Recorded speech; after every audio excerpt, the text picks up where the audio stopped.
Dwi jyst yn mynd am y cig gorau, Gig Oen Cymru, cig eidion, a wedyn salsi a burgers. Hyfryd, so beth sydd yn y space ma neu'r marinad ma nawr? Fel ti'n gweld, blas Morocaidd sydd gyda i, lle spaces. Ddim yn fod yr hyd boeth, a wedyn mae gen i paprica, coriander, turmeric, bethau fel yna, Iogwrt Cymreig, a wedyn jyst gymysgio, a dyma'r cig yma di bod yn eistedd yno gyda i ers 2 awr, fel bod o yn mynd yn fwy tynerfus, oherwydd dwi wedi mynd am fel yr gwddw a'r ysgwydd i wneud yr hein. Lle da chi'n gallu gwneud barbeciw rhad iawn, a dyn da ni'n mynd i hefyd wneud pwdin. O, hyfryd. Sy'n wahanol, ie. Rhag ond bod rhywun gyda nawr yn meddwl, mae'n edrych yn ffein. Wel, mae'r reseit mynd i fod ar Facebook fory, felly cofiwch edrych mas am hwnna. Ond dwi'n gofyn nawr bod ti'n wisgo y maneg, nawr mae hylendid yn bwysig wrth gwrs wrth greu barbeciw. Dwi'n credu'n wedi bod ni allan fel hyn. Mae eisiau bod yn ofalus, mae gennau fag gyfanna rwan hefo y pecynnau'r hew, cadw'r cig yn hollol oer, da ni'n amlwg, dwi'n gwisgo menig, mae gennau prob, fydda ni'n checio, felly da ni'n cymryd pob camau fedrwn ni i sicrhau bod popeth yn ddiogel.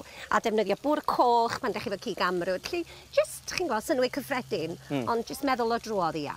Iawn, wel mae'r ambell un wedi paratoi fyny nawr. Le mae'r rein, faint mor hir mae eisiau rein fynd ar y barbeciw? Dwi'n meddwl bod y dynion mae wedi dweud bod nhw'n licus lle yn eitha amrwd. Felly, mae'n eigon o le, da ni'n mynd i greu lle, cadw pethau bach yn boeth a gwneud lle i hein. Hyfryd. A yn ysgydol ni, mae pwdin nes ymlaen a mae pob math o bethau yn barod y ti.